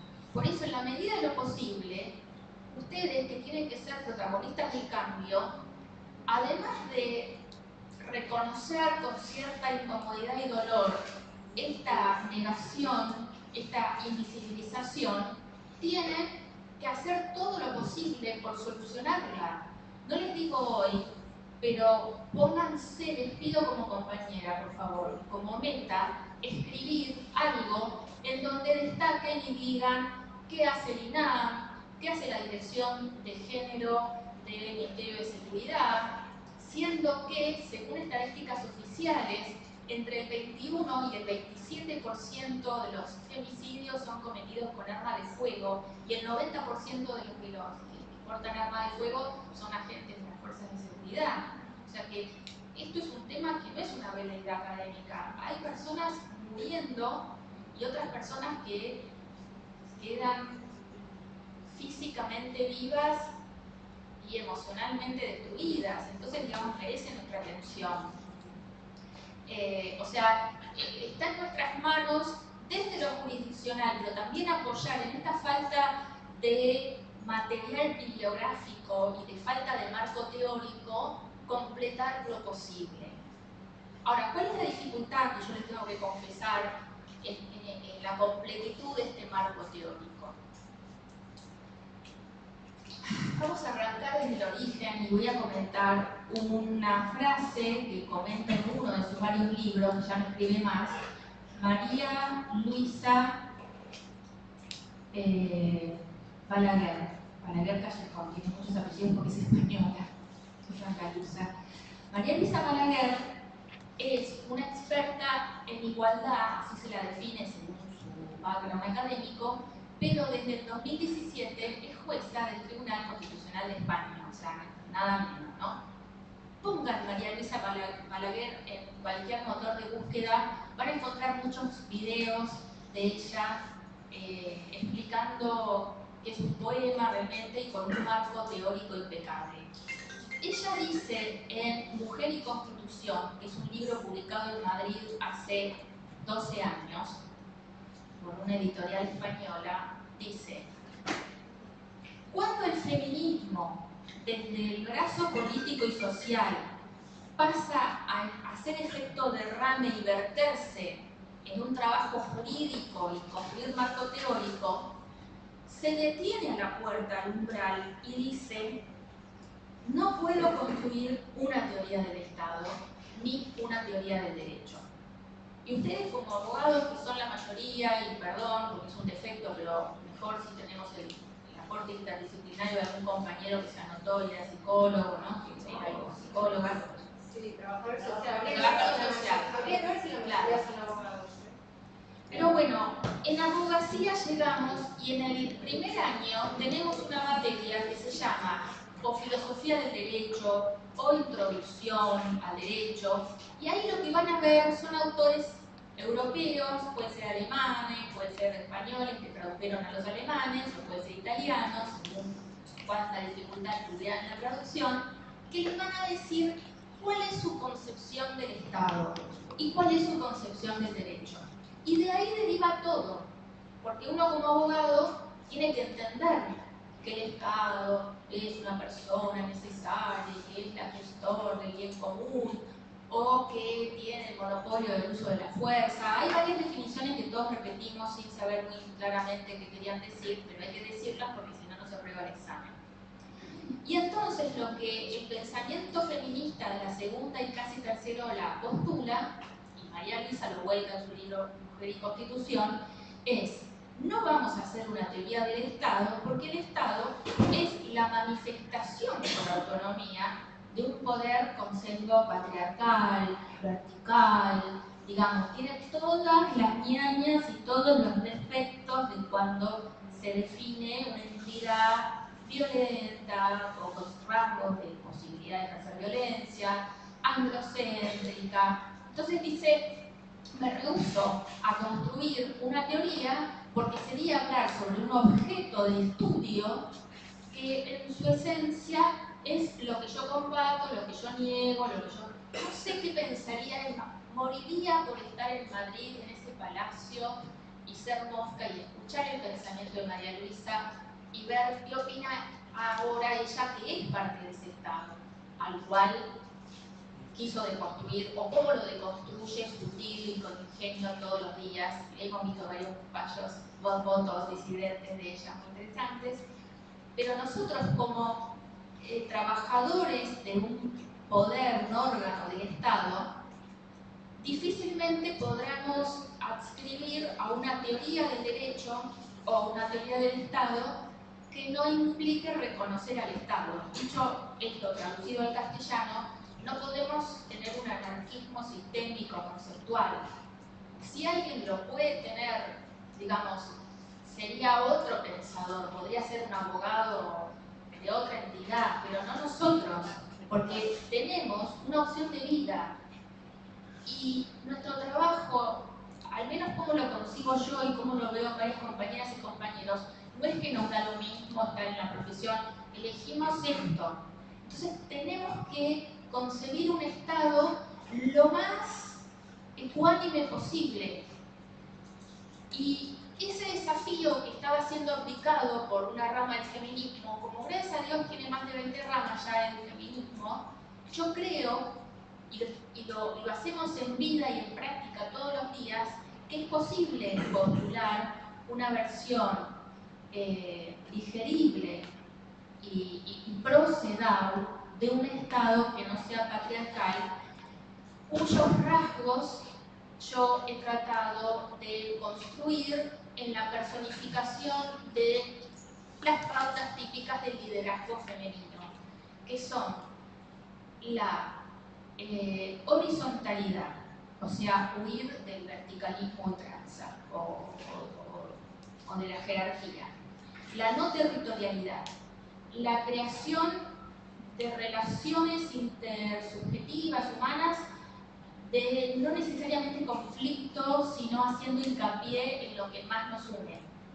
En una negociación permanente para bajar el nivel de conflicto, lo cual yo sé que lleva a un proceso de toma de decisiones que insume más tiempo y que a veces para las decisiones rápidas, como estar en un campo de batalla, y vieron que por ejemplo el artículo 99 de la Constitución permite que a un general se lo pueda nombrar sin acuerdo del Senado si es en el campo de batalla. Y claro, porque están las balas de cañón corriéndome y estoy sangrando y estoy con el fusil y está Sarmiento ahí en la frontera, y bueno, entonces hay que hacer todo urgente. Pero es que nosotras somos el germen conceptual de ir a una sociedad donde la guerra ya no tendría sentido, justamente porque no venimos a reemplazar una opresión por otra, sino a generar lazos de mayor empatía, de negociación permanente y donde todo se pueda charlar sin llegar a esa violencia destructiva.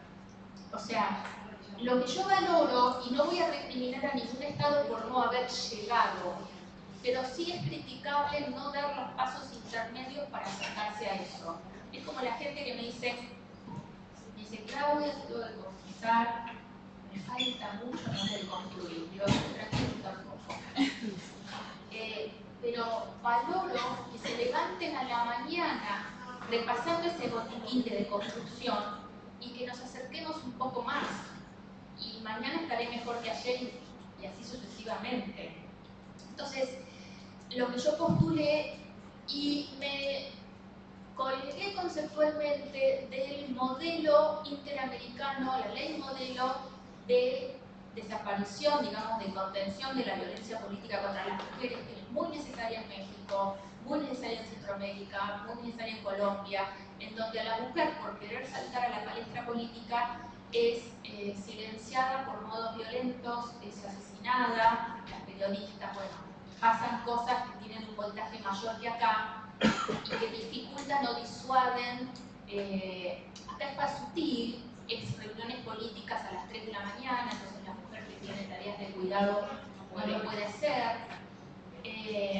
Pero digamos, esa es una asignatura que tenemos que trabajar porque el origen conceptual, antes de llegar a derecho penal, y el artículo tal, y el 16 inciso H de la Ley de Protección Integral, antes de llegar a eso, nos tenemos que sentar todos y todas, todes, y hacer una teoría del Estado que sea compatible con estos valores de paridad que postulamos. Y ahí, una vez que tengamos esos ladrillos basales, podemos seguir construyendo el edificio que queremos construir mejor. Y ahora me quiero referir, porque no podría dejar de hacerlo, es que yo arranqué diciéndoles que hay un fenómeno cultural que nos plantea una elevación de la vara, tenemos que abrir las conciencias y hay desafíos muy concretos que yo les quiero decir de qué suscita tener perspectiva de género, que son como replanteos, lo llamo yo, productos de este cambio cultural. En este momento, mientras hablamos, y lo hubo todo el 2018 y empezó a finales del 2017, hay en los superiores tribunales de justicia de la Argentina, y creo que en la Nación también, solapadamente, una discusión sobre buenas prácticas. Porque, por ejemplo, en este caso, el portero de Recoleta llevó a que sea mirado y en Tucumán, Santiago del Estero y en Viedma, o sea, en Río Negro, se está recomendando que los jueces ya no manden, no ordenen que la mujer vaya a retirar sus pertenencias a la casa. Entonces, o que ella no vaya, o que vaya un tercero, o que vaya la policía, pero que la logística sea diferente y respetando uno de los principios de la ley de protección integral, que es que no estén en una misma sala de audiencias, pero una idea con más amplitud, que no estén juntos físicamente el agresor con la víctima de la violencia. Y ya los jueces no están dando estas órdenes y se busca una manera alternativa, porque el caso que tuvo mi sala se replicó en un caso que ustedes recuerdan de 2015 en el country de Pilar, Fernando Ferrer matando a Claudia Schaffer, 74 puñaladas, y también estaban los abogados de ambos, ninguno de los cuales había leído los principios de la Ley de Protección Integral, que ya están, este año están cumpliendo una década, que de haberlo sabido hubieran desaconsejado que estén en un ámbito físico cercano. Si bien la norma está planteada para un juzgado, uno tiene que darle una lectura expansiva, intuitiva de los derechos a cada norma de estas. Es un principio, que por ahí quedó escrito de esa forma, pero hay que darle una lectura más amplia. Entonces, ya este tema no se hace así. Otra cosa de nuevas prácticas es cómo disuadir a alguien que incumple una y otra y otra y otra orden de restricción de acercamiento. Entonces, por ejemplo, un juez, Gabriel Tavi, lo destaco porque en mi pensamiento, y lo digo humildemente, puedo estar equivocada, no hay ningún plus en cuanto a la perspectiva de género que nos dé el hecho de tener cromosomas femeninos en nuestro ADN. Hay tanto mujeres carentes de perspectiva como hombres con muchísima perspectiva. Así que aflojemos las tensiones, digamos, no es ni mejor ni peor una cosa ni la otra. Este colega Gabriel Tavi, el 12 de febrero, o sea, pronto va a ser un mes, ordenó que una persona no vaya a los partidos cuando jugaba de fútbol, Talleres de Córdoba, o a la bailanta, porque no estaba cumpliendo la cuota alimentaria o estaba en el marco de sus obligaciones familiares siendo deficiente. Entonces, hay toda una jurisprudencia novedosa que estamos obligados a repasar y repensar, inclusive con mirada crítica, no desde el aplauso siempre, porque ha habido un fallo de jueces de alguna provincia patagónica que decía, bueno, como va la cuarta vez que incumplió la medida de restricción en un caso de violencia, yo ordeno que la policía de la provincia lo coloque en el paso de gendarmería que conecta, la ruta que conecta con Río Negro, al norte de Chubut, y lo deje patitas en la calle digamos, del lado, claro, fuera de la provincia. Una deportación, ciudadano argentino. Obviamente, esto que es tan creativo, hay que pensarlo y verlo al camino de los derechos constitucionales, y hay que buscar, porque nosotros tenemos el deber de salir de nuestra zona de confort. Sin salir de nuestra zona de confort y sin hacer, digamos, si no dejamos de hacer papelitos que no le solucionan la vida a nadie, el carácter de efectiva que debería tener nuestra sacrosanta jurisdicción no va a ser operativo, va a ser inefectiva.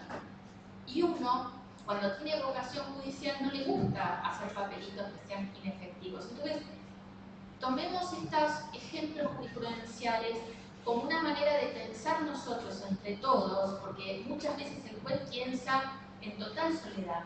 Muchas veces me ha tocado hacer fallos con perspectiva de género que acompañaron mis colegas, pero en el momento en que uno está haciendo el voto y no tiene ningún marco teórico ni doctrina que le dé respuesta a eso que uno quiere expresar, ni en la entrevista de Rita Segato en ningún lado, ni en ningún material, ni de Diana Mafia, y uno ya busca en inglés, busca en portugués y busca en todo y no aparece, y uno sacar la espada de la justicia y escribir algo es muy difícil.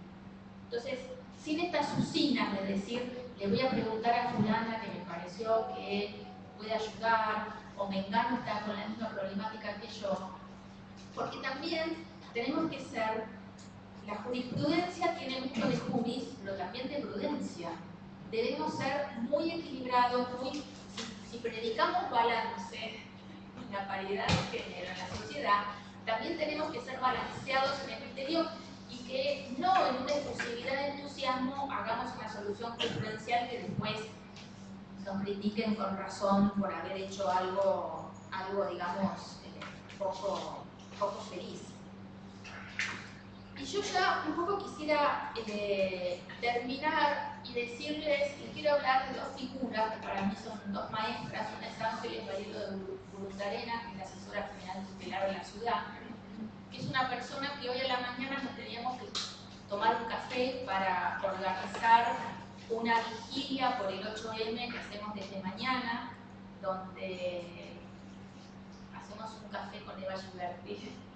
Y Eva, con algunas amigas, nos va a hablar de todo esto, nos va a ilustrar, y tenemos que organizar, y llega tarde porque en un juzgado federal se desbarata una red de trata con connotación laboral, no sexual, pero había muchos menores de edad, y el juzgado dice, bueno, yo no sé qué hacer con estos menores, yo soy juez federal, ¿qué es esto de los menores? Los menores, y claro, estaban siendo liberados y rescatados, y nosotros lo que no podemos tener es ser centrífugos y expeler y echar y alejar al litigante o no litigante, pero es ese habitante o ese ciudadano que nos necesita.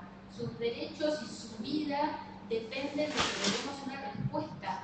Entonces ella, fuera de cartel, como es la asesora general tutelar de la ciudad, bueno, salió volando y ver a los menores, había un bebé de 1 año, habían estado en una situación en un sótano espantoso, bueno, ver cómo darles una solución jurisprudencial. Siempre podemos ver, porque el hombre llegó a la luna. Es increíble que a veces nos ahogamos en un vaso de agua y la persona tiene derechos y necesita que salgamos de nuestra zona de confort y se lo demos.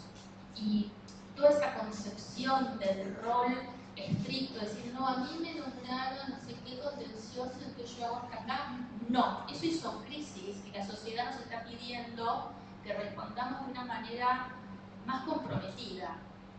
Y como segunda maestra de compromiso, o primera, porque las tengo ahí está María Angélica Mastaldi, que es la presidenta de la Corte de Santa Fe y fue defensora del pueblo de Santa Fe, una gran amiga, que hace un muy recomendable prólogo a la ley comentada de protección integral 26485, que lo publica una editorial en Rosario. Y ella habla permanentemente de este cambio cultural. Y tenemos que interpretar la sociedad y ver cómo este derecho lo reformulamos y transversalizamos y volver a escribir todo el contenido de todas las materias, que lamento decirles que les enseñaron mal, y contra antes lo sepan mejor. Y lamento, y si fueron a una universidad privada, perdieron la plata. Lamento decírselo, porque cuanto antes tomen conciencia de que tienen que emprender un reaprendizaje de cero, o no de cero, de -10, porque lo que tienen está sesgado. El derecho que se enseña en nuestras aulas es sesgado, por eso digo que es histórico que la Unión se haya puesto al hombro encarar esto. Y voy a terminar con una frase de Cecilia Grimson, me gusta mucho porque ella fue la primera médica argentina, y creo que nosotros en la justicia un poco somos médicos, porque venimos a curar una parte legal de problemáticas que, bueno, tienen su faceta extralegal, pero que la persona espera de nosotros algo que, si lo hacemos bien, la va a aliviar, o aunque no le solucione todo el problema, le va a significar un alivio. Y ella, cuando termina de escribir sus memorias por la epidemia de cólera que hubo en esta ciudad, que como médica obviamente ayudó, recibida, termina diciendo que el mejor medio, es una frase que calza perfecto para la justicia, que yo he dicho para el sector hospitalario, el mejor medio de proporcionar alivio a los que sufren es colocar a su lado personas comprensivas, afables y capacitadas. Eso me parece que sería impensable dar esta respuesta si no se tiene una mirada de género, y ahí va la comprensión que nos hace más sensibles y abiertos a estar haciendo este test del Bechdel permanentemente, aunque nos estalle la cabeza y se haga llorar más de una vez, porque da mal siempre. Pero este ámbito es el mejor, o sea, yo voy a estar sentada ahí para escuchar acá a las colegas que van a seguir, porque es imposible darlo sin esta sensibilización y esta capacitación, porque hemos sido programados para carecer de ella y porque ya prácticamente, como son esos palitos con los cuales se opera Belén do Pará, la SEDA o la Ley de Protección Integral, estaríamos haciendo esa horrorosa mala praxis jurisdiccional que sería matar al paciente, operarlo mal y que le cortaron la panza equivocadamente.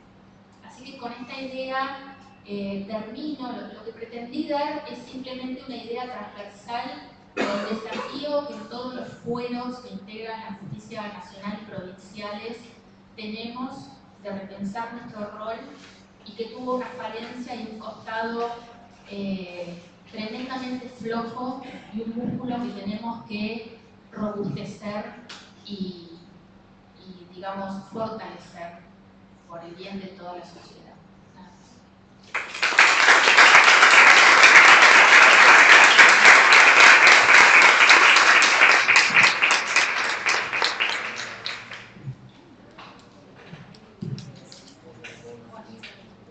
Bueno, nada, hoy damos por finalizada la primera clase y nos vemos.